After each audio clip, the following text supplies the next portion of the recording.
All right, hi Facebook. Welcome to Startup Business Q&A. I can't even remember what episode the number this is. It's been quite a few, so something like 46 or something like that. So thanks so much for joining, and it's great to be back. This time a week ago, I was flying out of the States, so I was unable to do a Q&A, which is one of the first weeks, sadly, that I was unable to do it, but there we are. So thanks very much for everyone joining in today, and later on, of course, who does, and Luis, and everyone else who joins in. Thanks very much for sending comments.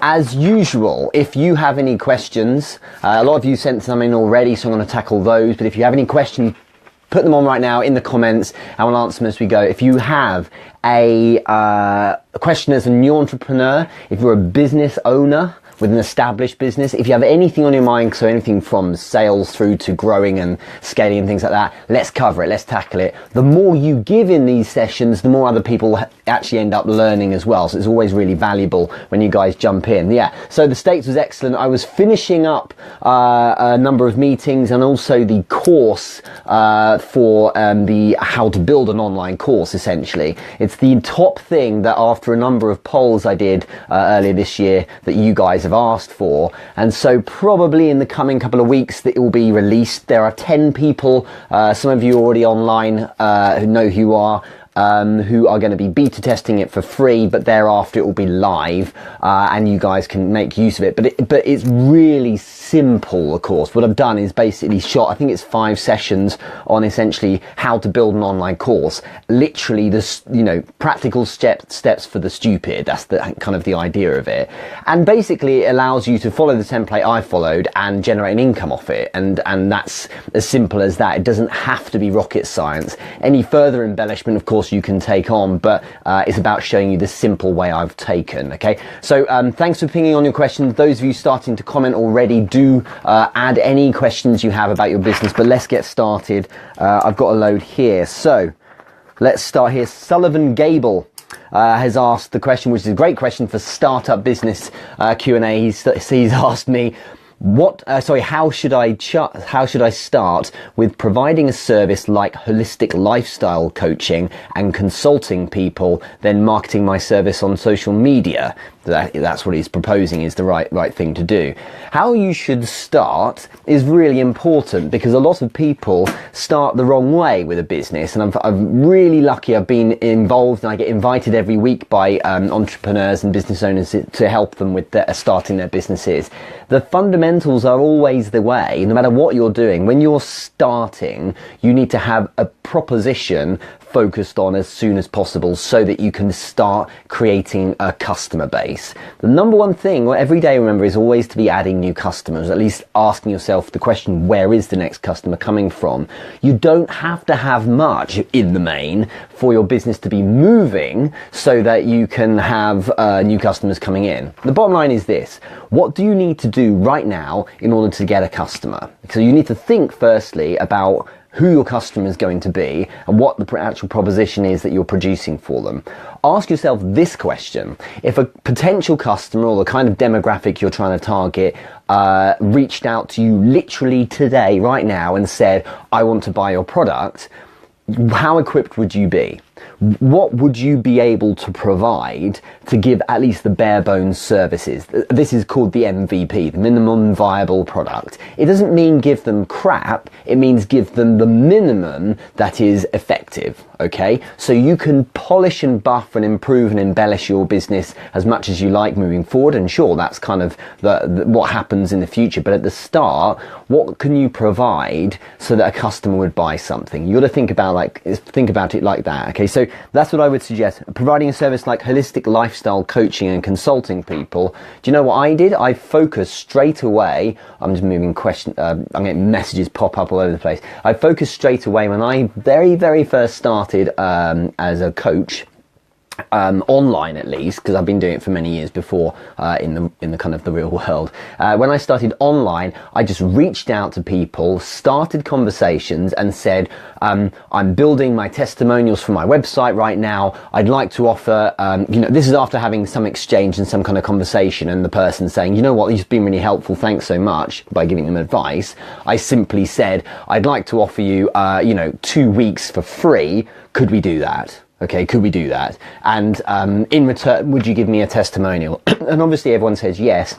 Because what I needed to do is get a load of experience and clients, and when you offer something for free, and if you're any good, deliver some real impact, then of course those people are going to want to share with people how great you are, and that's what it's all down to. So it's as simple as that, really.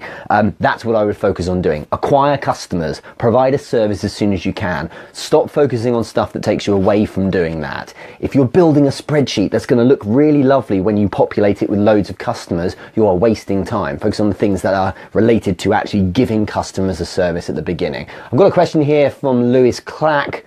How much equity does an angel investor usually want if they completely fund your startup? About 80% more or less.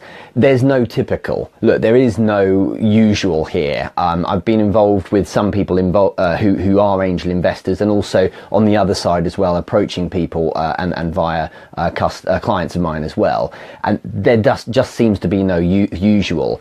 What I would say on this point, Lewis, and it's really good that you brought up this angel investor question, because all of the time there's these questions about getting investment, getting capital, and I think there's a question a bit later on about that as well.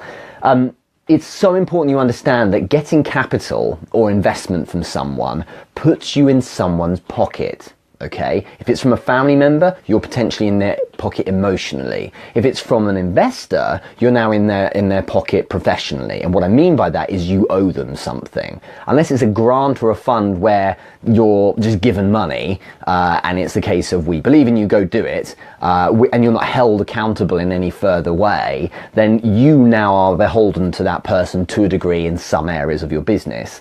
So think hard first, is what I would say before I do anything else. Think hard first about whether or not you really need capital, or if it's just getting a bit too hard for you and so you'd like a bit more money. Listen carefully to this. Getting a good income from running your own business, the best way of doing it is by generating an income. Getting investors is not getting income. Don't let that offset you're generating income. That's very important. Investors should be investing in your business, or people who provide you with capital should be doing that to assist you to grow your business, not to help you give yourself some more money at the end of each month. If you want to be walking out of your business with 10 grand, 100 grand, £1 million, a month, for instance, then the way to do that is not be given the money by an investor. I'm not doing this from a moral standpoint. I'm simply saying that is not money that you're paying yourself. That is money that should be used for expansion. Always ask yourself, do I actually need this? More often than not, £1 million, yes, I didn't mean that, but more often than not, you'll find that most people don't actually need capital, don't actually need an investor, but it's either fashionable or trending, or they feel they just should because it doesn't everyone talk about that. It's not how it works. You should approach angel investors or people for capital if you specifically need that to expand your business. Or if it is clear that you could grow organically, but in a shorter period of time, you can grow huge amounts, and that's essential because maybe otherwise you would lose out to competition. A good example here is with Amazon. What Jeff Bezos did very, very much at the beginning and at the end of the 90s was he said, we need to get big quick, which is this idea of, with the internet in the state it was back then, he was saying, look, what I have to do is land grab. Land grab means when there's a new area or field that has opened up, you have to grab land to make it yours as soon as possible, as in get big quick. The term comes from the idea of when people settled in the States, they literally went out and stuck posts in the land because it was all this new country, and they land grabbed for themselves. This is now my land, So what you need to do is understand that that is a good way to if that's what you need to do to get big quick, then you may at that point need investment. And Jeff Bezos realized that his fulfillment centers, which were costing millions and millions of dollars, couldn't be made organically by him just selling books every day. He needed investment right away so he could jump up to that level and beat off any potential competition. So that's why he got the capital. It wasn't because he was like, oh, I want to make a bit more money this month for myself. I'll go try and get some capital because then I can pay myself that. No. Funding is for growing your business, but you should decide whether or not you genuinely need to do it. For instance, if I was running a lifestyle coaching business, I probably wouldn't need any capital or an angel investor unless there's something specific I was trying to do. Otherwise, I can do things differently. I need to be focusing on generating customers to begin with. So the answer to your question is quite hopefully useful, Lewis, but also a little bit irritating. It's not pretty wanting to hear. There's no specific number. The amount of equity that they usually want, I mean, it just depends on what they're giving you. If someone's giving you all of the money you need, then they're going to want more. Whenever I've invested in a company, I've balanced the amount of equity I've asked for on how much time as well as money I'm giving to people, because it's not just capital. I've invested in companies in terms of my time. So I've said, for instance, with one of them, I said I wasn't going to give them any money, but I actually gave them a load of my time, which was worth a load of money, and I asked for a considerable amount of equity as a result of that. So if they completely fund your startup, as in you have no money, well, now it depends on the quality of the actual idea itself. So for instance, if I was running a business that maybe isn't necessarily that great a shot at making something really successful, they might not need so much equity, or maybe they would. It depends on the angel investor now, because some personalities are more laissez-faire and others are a little bit more aggressive with it. You gotta understand everything's really different. But you need to decide if you genuinely are approaching investors at what level you're willing to give up equity. How much are you willing to give up, and for what? What amount and on what terms as well. It's so important. If this is something you're experiencing right now, Lewis, then PM me and we'll talk about it a bit more. It's one of those it depends answers, I'm afraid. Let's scroll down and see what else we've got. Vanu, thanks so much. George, good to see you. Louis Clack, Richard IV. As my history is over, I don't know if you're relating me to any kind of king. I don't know.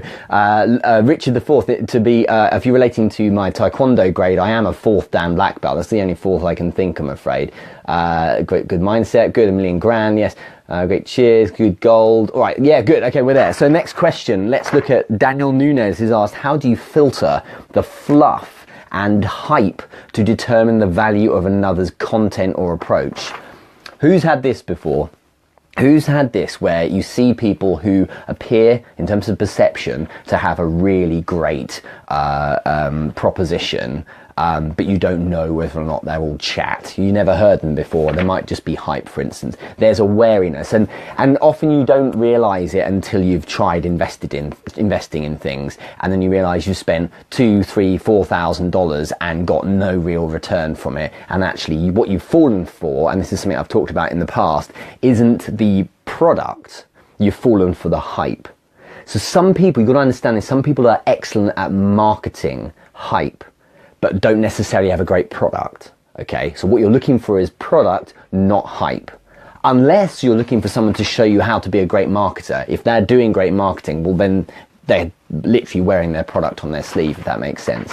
But you need to do your due diligence. What I tend to do is I put myself in a state of massive skepticism to begin with. So I usually, because there are so many people out there who tend to be not very good at what they do, and the 1% are called the 1% for a reason, because there's not that many of them who are absolutely world class at whatever it is they might do. Expect, with the greatest amount of respect for them, expect the people you are observing, who you may buy a product or service from, expect them to be no good. Right? Expect them to be all chat. People like to inflate themselves and things like that. That might not be the only way you can do it, and it's quite a cynical approach, but what it does do is put you in a mindset where you say, right, I'm going to work on the basis that I don't invest in this person. Okay, the whole point. This stems from the Warren Buffett mindset of, I'm not going to invest in any, like, every day make investments and things. I might make 3 in a year, because I'm only going for the things that are, as it's termed, the hell yeah investments. So I'm only going to buy product, or as he writes here, filter the fluff and hype to determine the value of other people's content approach based on most people not being any good, and it has to be a hell yes, I have to invest in this person, or I have to buy their product, otherwise I won't do it at all. When you have that approach, when it comes to recruitment, when it comes to buying someone else's services, when it comes to listen to a blog, when it comes to anything, what it does, okay, is it suggests that only the best should jump off the page at you, and then you'll follow through with it. In addition to that, you need to look into this idea of testing the detail. Okay, now when it comes to testing the detail, you need to look at what the person is actually suggesting, and then go and see if they've actually done that. So go and have a look at if they've got testimonials, or if they've got clients. Do they have people following them? If you look on the social media, you know, a perfect example when it's social media companies, for instance, is whenever someone approaches me, I'm always interested in hearing, but I say, so, you know, can you give me some examples of stuff you've done in the past? Or how many, I often ask, how long have you been doing it? And it doesn't necessarily mean anyone's any good, because they've done it a long time, but what I'm interested in is if they've literally just started and I'm going to be their guinea pig. So if someone's selling me social media services, first job I'll do is, of course, look at their social media. It should be the case their social media is half decent. And there's this pithy argument a lot of people come up with, which is, oh yeah, but we're focusing on our clients' social media. No, you should be decent at social media if you're good at it. So, you know, when they're posting once a week, it's like, you don't know what you're doing, so why would I bother doing that? I had one a while back, it was hilarious, and they said, do you want to buy my services? I can show you how to get over 100,000 Twitter followers. So I checked their Twitter account. They didn't have anything close to 100,000. They had probably about 300-400, and that was it.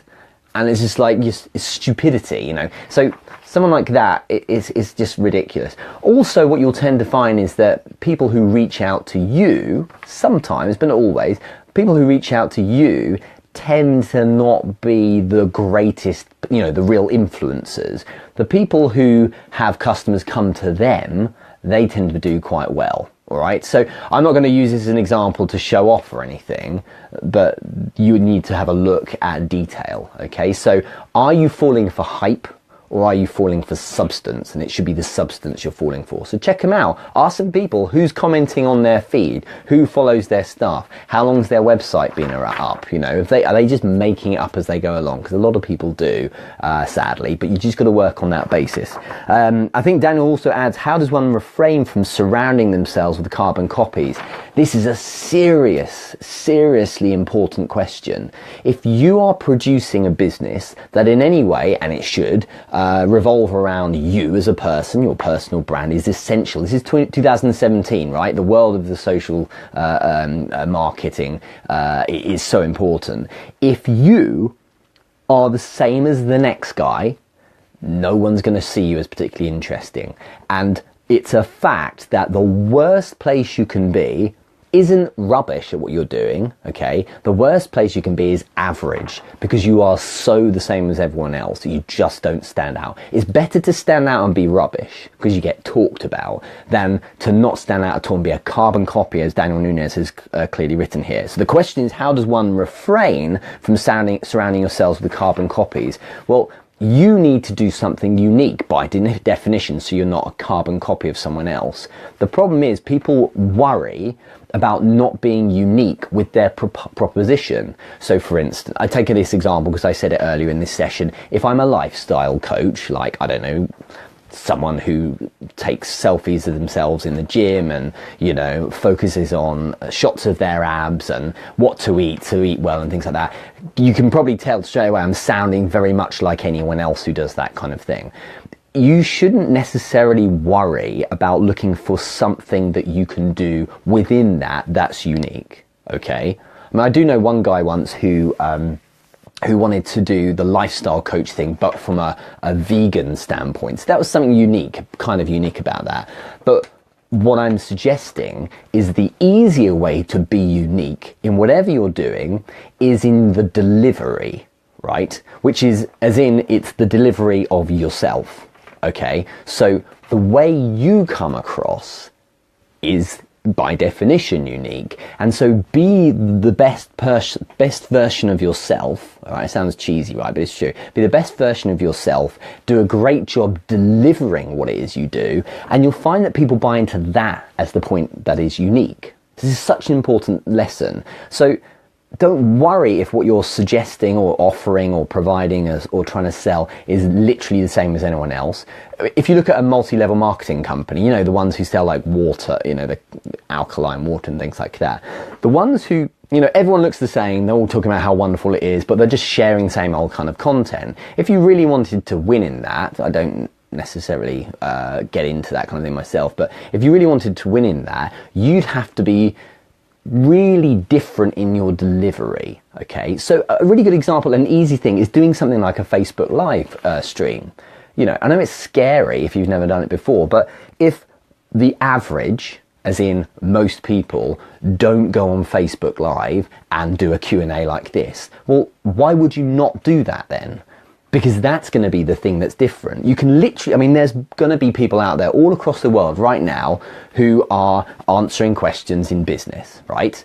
And it may be that the answers I give are no more impressive than anyone else's, but the fact I'm doing it in this way makes me a bit more unique, because most people wouldn't sit down every single Monday at the same time and sit down and, you know, and go through these kind of questions. Most people on a bank, this in the UK, this is a national holiday today. Most people go, whoa, whoa, whoa, there's national holiday. So TV, right? Or let's go to the park or something like that. Most people wouldn't do that's something like that that's unique. Okay, so I didn't come online today because I thought it was unique. I came online because just what I do is unique in the terms of how I deliver it. I'm there. The consistency, it sounds hilarious, right? The consistency of simply showing up every single week to do the same thing is actually quite unique, because I've never seen someone as consistent as I am, okay, at the very least in terms of delivering content or value every day, or in terms of the Q&As. So many people have done it, and then where are you 3 weeks later or 2 months later? They're not doing it anymore. So by doing it every single week, there's the thing that's unique. It's not what I'm saying, it's simply the delivery. An alternative, you know, just to give you an extreme to make the point funny, you could dress up as a chicken. Seriously, you could dress up in a costume and look like a chicken, and then you could give insurance advice on Facebook, okay? And the fact is, the insurance advice you give would be no different to anyone else's probably, but you'd be that chicken guy, you know, and by the fact that you are unique because of your delivery, which is much easier to do than in terms of how you spin or talk about or propose your solutions, you are coming across as something different. You're becoming remarkable in the pure sense, in that you are someone who could be remarked upon because you're different. So that's the difference there. That's what you need to be doing, and that's how you don't surround yourself with carbon copies. But also another thing to do is look at the 1%. Look at the influencers up there. What is it that they do? And reverse engineer that. Don't reverse engineer what the masses do. So this is why I posted recently, you know, the hobby of the week is scrolling through Facebook timelines. Don't look at Facebook timelines unless your timeline is purely based on what the top 1% influencers are doing. They're the guys to focus on. What is it that they are doing? That could give you a bit of a sense of it. But again, to not be a carbon copy, you need to take it and deliver it in your way, because that's going to be the part that's unique. So hopefully that helps a bit. William popped a question in there. When scaling, what is the point that one should start expanding outside of the original area? It's a really good question. I think that you need to think about the idea of growing virus-like. So what I mean by that is growing virus-like means you start with a single cell. How does a virus grow? Or kind of grow in a petri dish. You have a single cell and then expands from that point. It doesn't have a cell that grows and then one suddenly grows over here, then one over here, unless it's airborne. I know there's all these exceptions, but the idea generally speaking is that you have one cell, then another one, then it grows around here and it keeps growing and goes out like this. And as you're growing out, you are picking up different areas that are kind of close or related to what you're already doing. That hopefully makes sense. So when you're scaling, the question here is, what's the point that one should start expanding outside of the original area? Well, if you know something other than your original area really well and know you can run with it, well, then you can maybe grow that virus-like as well, okay? What I would suggest you do is focus on what you do and grow that really well. And what happens is that as you grow, opportunities will come in. They just will, if you're doing it right. You'll tend to find that that will help, you know, the virus doesn't grow perfectly out like this. The virus representing the growth of your business and the subject areas that you're focused on. It grows in a kind of a weird shape, but always from that original point. So for instance, for me, I started with martial arts school, okay, what was one of my first businesses, and then from there it grew and grew and grew, and I grew another martial arts school. It's still around that same thing. I didn't then suddenly do forex trading or real estate, okay. What I then did was I grew to enabling other instructors, for instance, a yoga school. So that grew out here. It's all the same kind of area, okay? But then it was growing businesses. So then I worked on startup businesses, which is kind of up here somewhere. It started growing out, and I grew the Taekwondo school, but I was more in this space than startup business grew into information courses, but related to startup businesses. So I never expand and then jump out of my original area. It all knocks on to the next thing. It's growing virus-like. So what I tend to find is the things I'm growing into, so the new projects I do, the new businesses I grow, they all have some connection all the way back to that original seed, okay? Rather than going, I'm going to do this, now I'm going to do this, because that, as I said a bit earlier, that's you falling for the hype. So you stick with what you do well, and you'll find opportunities come along, and it will pull you in a slightly different direction, but always still touching that original point, if that makes sense. So hopefully that answers your question, William. That's the way I look at it, and that's how I was saying to someone the other day, I think it's 9 income streams now. Some are rubbish, like some they make like a few hundred quid a week, and that's it, whereas others make tens of thousands, and the thing is that these things are all related in some way, and that's where you need to look at it, okay? So all of those revenue streams have some reason why they originally came about, and they usually are linked to a different revenue stream, and they could all be traced back, if you like, to that singular seed. So hope that answers the question. Let's go on to the next one. Chris Marshall, or Christopher Marshall. I've got a brother-in-law's brother called Chris Marshall. How do I locate and build a trustworthy and knowledgeable team in the quickest amount of time possible to help me build my dream? I'm having a hard time trying to get off the ground. Look, I worked with recruitment for a long time in the past, and I also, when I was building sales teams like 12 years ago, I did a lot of recruitment. And the saying, or cliche, whatever you want to call it, because it is a cliche these days, the saying of, hire slow and fire fast is so true. What you've got to understand is that invariably, okay, when it comes to hiring people, you need to appreciate that you may well be getting it wrong. I often say to myself, do you really think you're that lucky that you're going to have an interview or have some process whereby you onboard someone for your team and they're going to be right? Are you going to be that lucky? Probably not. Okay, no matter how good you do, you'll probably find that there are there are a number of people who look good on paper, so to speak, but then actually aren't. You can probably sense by my words here that I'm not so keen on the CV and interview approach. I'm more interested in other things. I'm going to answer your question directly here, Christopher. The thing that's worked for me best is recruiting clients. Okay, so that's just for me. So people who I've interacted with and sold to and have bought into me as well as my product, they of course are going to be my biggest advocates, other than family members who in fact have been employed in particular ways as well. So it's about trust, and it's about people who buy into your mission and your why and all of that kind of thing as well. If you focus on people who like you and your mission, you're going to have people who are wanting to go the extra mile for your cause. That's far better than giving someone a job, because if you're giving someone a job, you're now providing a service, which is giving someone a load of cash for minimal effort, probably across a month. You can get someone who will do the work of 10, okay, if you've got someone who's bought into your mission. These are people who will send you a message at 2 a.m. saying, I've just closed someone, I just wanted to let you know I'm so excited, and I did it because we said this and this, and I really bought into the mission. And they're the people who could run the extra mile for you. You can't tell people to do that. You can only inspire it in them. And the best people who are recruited by you to be inspired are the ones who already own your product, or the ones who've already been in orbit around you for some time, who, for instance, if you're on social media, they love your stuff. And a great example is a coach I know who has other clients who he is coaching, and he's said to them, look, you know, you're my, two of them in fact are like his biggest fans. He's going to make them into future coaches underneath and go from that, and the thrill of that for them is so exciting. So for me as well, those people in my ecosystem are the first touch point I have for hiring.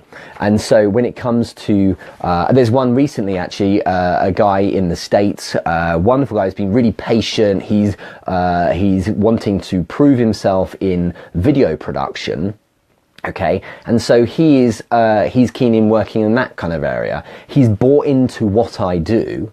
Okay, which means rather than me saying, hi, is there anyone out there who's a video producer, and then just picking someone and giving them work to do, this guy's run at me and said, look, I quite like what you do, would I better help you with video production? And as a result, this client, in the sense that he's bought some of my stuff, I believe, in the past, he's gonna no doubt do a lot more for my business than someone else would who's just been recruited. So look at someone who's in your ecosystem already. It really makes a big difference. Okay, and I do think that when you're looking to build trust, which is so essential in a team, you do need that. So it's interesting that Krista Marshall, you've written, how do I locate and build trustworthy and knowledgeable team? I always say trust and intelligence, which is kind of the same two things. They are the things I look for. Because with intelligence, what you don't need to do is constantly ask for the same thing. Someone gets it. And with trust and interest in your mission, you get initiative as well, especially with intelligence. It's fine to have some followers, right? As in people who aren't leaders. But what you do need to have is some people who are going to show initiative. And some of the best hires I've had in the past are intelligent people who will come to me and say, I know this isn't what you've told me to do necessarily, but I've taken what you've done and I've made it better, and here's how. And I'm like, brilliant. And that's what comes with some intelligence as well. So I hope that helps. A couple of points are coming through here. Let's have a look. So Ben Deal, 2 of my businesses are expanding in the UK in the next 30 days. Would love to have some insight. Absolutely. So let me know what's on your mind, what it is, if there's anything in there in particular you need a hand with, and we can do that. So if you've got a question, Ben, then do put it in the comments. Venu Morgan, and also Ben, good luck with the 2 businesses as well. Venu, great information. Love the idea of making disciples of your clients and having them be first prospect for future hire. Absolutely. The best salespeople I've ever had are clients. They are, because they've been sold your product. They love what you do, because remember, you can sell someone, as in they buy, you never hear from them again, or you can sell someone where they're like, they run to you and they're like, I love what you do. I can't believe I get to buy. This is brilliant. They're liking and sharing all your kind of stuff. Those are the people where if you can identify what they're great at, they won't question what you do. They'll be part of the journey. And what you do in return, okay, is you give them the dream of, I pay these people like double, just to be clear. I don't then screw them. When these people are bought in, I pay these people double the industry rate of whatever it is. So whatever commission you would normally get for selling, for instance, I usually pay double, because someone who's going to run for me that much, why not be generous? Because then they're living the dream, basically. And so if you look after them, and it's called backing your champions, you tend to find you've got one hell of a good team there. Christopher Marshall, I really hope that helps. So let me know if you have any other questions on it. Another guy here called Charles has asked, Richard, how do I get capital? How do I get a capital to start? If you need, I'm working on the basis that you need capital. Okay, I've mentioned this already in this session. If you If you feel you should get capital because that's just what's done in business, you're making a mistake, okay? You should decide seriously if you need capital and make the business case to yourself on if you actually need it. If you don't need capital, get the hell on with your job and go make some money. I'm serious on this, I'm ranting a bit, I know, but it's because so many people think, my business isn't making money, so I'll just get a capital injection. It's not necessarily easy for starters, but moreover, just getting a load of money shoved into your company doesn't mean it's going to be successful. And it also doesn't mean that you're going to suddenly make more money. It is a mistake. You are ignoring the fact that you're not getting new customers. You will probably find if you focus less on trying to get capital and more on going to acquire new customers, you wouldn't need capital, okay?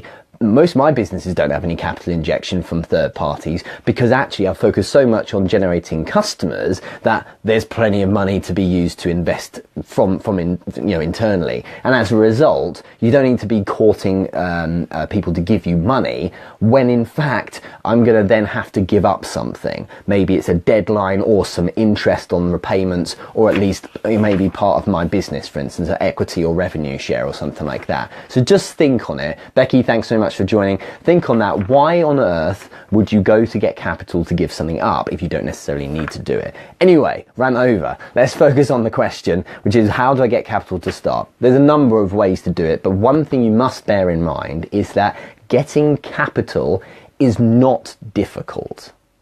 It is not difficult. There is so much money out there. Recessions and things like that is all rubbish. When it comes to getting capital, there are always people out there with money looking for opportunities. People with money will be looking for opportunities. I'm always looking for something that I can invest in. I'm always there, and if there's an opportunity that's really great, and remember I said this earlier, not a good opportunity. I'm not interested in good. Okay, because there are millions of good opportunities. What I'm interested in is a hell yes, I have to do this opportunity, then I'll invest in it. Always, always. In the past, when my money's been really tight, I've still invested in stuff when it was like, how could I not do this? Okay, it makes sense to do it. So getting capital is easy insofar as there is capital out there and people are willing to invest at all times. You may think that in a recession, I'm talking generally now about your country, if it's in a recession, which will happen in the future, by the way, you may think, well, you know what, when it's a recession, no one's going to invest. It's rubbish, okay? In a recession, often people are investing more because that's when, again, you land grab. That's when you grab you grab opportunities. I've worked with a CEO in the past who loved it in 2008. He acquired a business I was working with because he was like, this is perfect. This is the time when everyone is tightening their belts. This is the time when I grab more. Okay, so there's plenty out there, but what you do need to do is understand that if you just talk about what you want, then you won't get any interest from investors. Okay, what you must do is talk about, this is the simple stuff. I could go on forever about how to get investors and things like that, but the simple fact is you must talk about what is in it for them. Okay, on a business level first, you must always focus on what is in it for the investor. This is obvious, right? For many it isn't, so let's be really clear. You need to answer that question. What are they getting back? Are they getting great return on investment? Over what time period?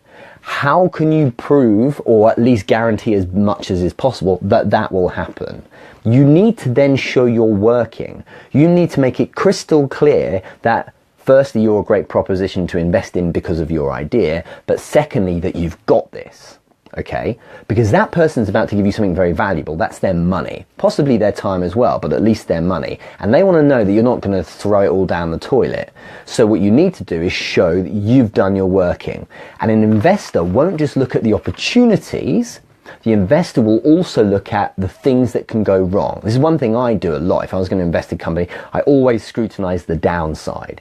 What you need to do to be prepared, don't think a business plan is describing what your business will look like. A business plan must describe what things could go wrong, demonstrating that you've thought of it. Because if you haven't, they certainly will if they're any good. Okay, so you've got to say, I've thought of these being the problems, and of course, here are the solutions. So here is how I will tackle these problems should they arise. So for instance, if you're starting a business and you haven't got much experience, no one wants to invest in you. But if you can prove that that problem is surmounted by having a sales director who's going to come in, who's agreed to work with you, and he has loads of experience to offset that problem, well, maybe that might solve it. Do you see what I'm saying? So you need to understand that you've got to demonstrate rather that you've solved all the potential problems there will be.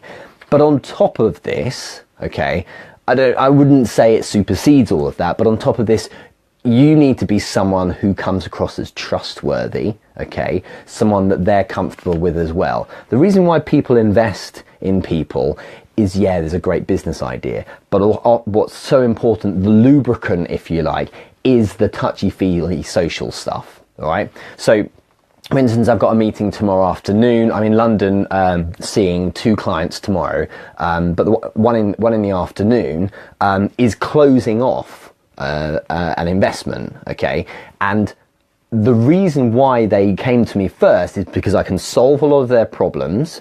They know what's in it for them. They can see the ROI. But more importantly, because I'm meeting a couple of other business owners in this meeting tomorrow, more importantly as part of that, to lubricate this process and essentially to make them go, do you know what, the business side case stacks up, but yeah, let's do this, is that they have to connect with me. We have to get on as well. If there isn't that connection, that's not going to happen, okay? And a simple way of putting it is this: if the business case looks great, but you don't trust the guy, you're not going to invest in them, are you? So think on that. These are a few points. It's so important. Getting capital is easy because there's money out there. There are always people who will invest. You must answer the question, what's in it for me, on the part of the investor. You must also answer the questions, here are the things, what things will go wrong and how you're going to handle those as well. And of course, you need to make sure there's a good connection with you. Finally, before you have any kind of meeting, when you approach people, you need to recognize that I think someone said once, you might have to approach 20 people before you even get one to say, okay, let's have a meeting. Don't expect that because you believe in your business idea that everyone's going to jump on it. That's just not how it is. Some people don't invest in certain things. Seriously. Perfect examples, the world's greatest investor, living investor, let's say, is Warren Buffett. He doesn't invest in certain things. He focuses on his sweet spot, as he called it. He is famous for not really investing much in internet companies, I believe, or at all, because he's like, they may be great investments. It's not my thing. I'm going to stick to what I do, and it seems to be paying off, right? So bear that in mind. Not everyone's going to want to jump on it, okay? But hopefully those pointers will help. Okay, so see if there's any more questions. I've got a couple more here. Ruben Kong, true, having capital is like playing poker. There's 50-50 chance of losing the business. You'll make money when you know your market well. Yeah, you're just going to know your stuff. Don't think that people are going to give you pity money or they're going to take a punt on you because they like you and that's it. It's a rare thing that when that happens, you need to understand that you've got to give them a cast iron reason why they should, okay? Becky, reach out to me for more information on real estate investing opportunity in the US. Yeah, Becky, thanks for using this as a way of promoting yourself, but sure, why not? And Chloe Clack, it's a time of opportunity, absolutely. So let's do a couple more. Edward Saliard, where to focus your efforts initially? I presume when you're starting a business, hopefully I've been clear enough, your initial focus should be on being clear, firstly, with yourself, what exactly it is you do. If you go to my YouTube channel, I think it's the.richard.moore is the channel name. There's a video, it's quite an old one, called Lines of Work and Lines of Focus. If you jump into that, it will be really clear on how to work this out. And the short version is, you need to be clear on what it is you actually do. so what your strengths are. And yeah, you can go read the Peter Drucker book, Managing Oneself. There's also another one here, How to Build a Business Plan by William Salman. I think it's Sahlman. These are books worth reading. They're really quick, like 60-page books. And within that, I don't necessarily condone building a business plan. I think it's a bit of a waste of time, to be honest. I've never bothered doing it myself. But I think within that, there's a good explanation on focusing on the strengths that you have. Play your advantages first, focus on that, get yourself off the ground. But initially, you should be focusing on getting, as one of my first mentors is a millionaire guy, used to be on the board of a multi-billion-dollar business. And he said, Richard, one of your first jobs should be getting advocates and testimonials for you and your business. He's so right. It's made such a difference. Job one is get people to like you and your business idea. Offer stuff for free. Don't think about profit right now. Don't try and, only engage with people who are going to spend, and you spend 3 months getting one client. Just get that product to people. Let people have it for free for the first 100 buyers or something like that. Just give it to them, because what you need is abundance. Your problem, as Grant Cardone would say, is obscurity at the moment. Make sure you are out there sharing what you do and getting people to do the same, because when people are talking about you, now you're an interesting proposition. And as a result, what we're going to end up with is people looking to then buy your product because of, you're interesting through word of mouth. Okay, so a customer acquisition. So in order to get to that, as I mentioned earlier, you need to say, well, what minimum things do I need? If someone knocked on my door right now and said, I want to buy your product, what would you then need to do? What minimum things would you need to provide them with? You tend to find then that, for example, if I was a coach and someone knocked on my door tomorrow and said, and this is on day one, I need you to coach me. I don't need a website. I don't need a logo. I don't need some guy to register my company name. What I do need is an invoice, and I need to be able to explain via email exactly what it is I do. Oh, but I haven't got a domain name there. Screw it. Use a Gmail. It doesn't matter. What you need to do is focus on getting the customer. Okay? But that doesn't belittle all of those things. It just says that they don't come first. There's a lot of fundamentals you need to get, and the fundamentals are get people talking about you, get customers, okay? And if you need to be a bit more polished to get a customer, well then you need to be a bit more polished. Get that stuff done. Don't sleep, then it's done, right? Then you've got your new customers coming in, then you can polish as you go. So it's the same answer I mentioned earlier, but hopefully that helps, Edward. Let's do one more, unless anyone else has got a question. I'll finish then, because I think we've been going about 40 minutes or so. Daddy Patrick, what's your biggest tip for brand consistency from the very start? That's a good question. And I think that if we're really clear what brand consistency really means, brand is kind of your vibe or feel. It could be related to a logo and things like that. But brand is kind of what your values are and what you stand for. Consistency is the essential part. You need to make sure you have consistency throughout all of the things you do. Let's talk online for a minute, for instance. You might have a color scheme. Okay, I've seen a lot of people do this kind of thing.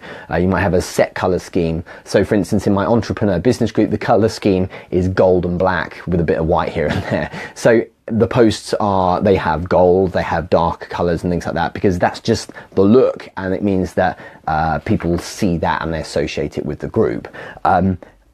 The biggest tip for brand consistency from the very start is be really clear about what it is you're going to do. But I would say, in addition to that, make sure that it's simple. Okay, brand consistency doesn't necessarily have to be a look or imagery or color scheme. It can also be a kind of a message that you have. Be really clear about what it is you do. I think one of the things I've done really well is never letting up from focusing on the fact I work with startup businesses, and that of course spouts off to branding or sales especially, or marketing and things like that, but it all comes back to that central hub of startup businesses. And I've never then positioned myself as a lifestyle coach, because that's not what I do. So be consistent with the kind of the vibe in all senses. So your values, but also the message you're getting across. But you've got to be simple, otherwise you're going to confuse people. So less is more in that respect. Like with the colour scheme, don't have 60 colours, have 2. Seriously, maybe 3, and make them, the most simple colours, because otherwise it starts getting a bit tricky. And there's plenty of people out there who can help with this kind of thing. But give that kind of vibe or feel so it's the same every time, okay? if you're going to shoot all of your video on the beach, well then you need to keep doing it, or you need to have a kind of a feel to you. If you're doing a lifestyle, you know, one of these luxury lifestyle Instagram accounts, well, you need to keep up the brand consistency, so you keep posting the kind of images, the same kind of values, same kind of ideas, same kind of message as well.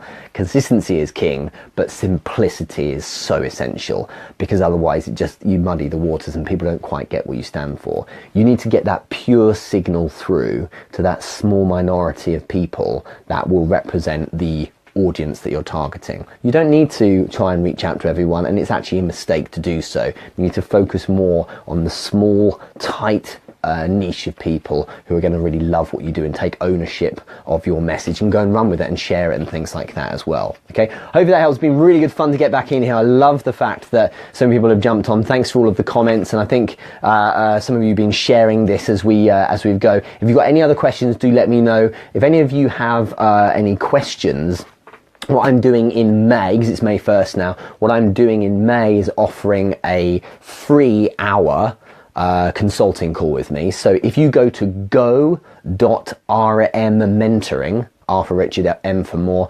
go.rmmentoring.com, there's a quick video there, and you fill out your you can schedule an appointment with me. It allows you to have an hour for free coaching with me. That's available for all of May, so jump in if you want a bit more in-depth and a one-on-one with me. But otherwise, have a great week, and I'll catch up with you really soon. Thanks so much for joining in. Bye bye.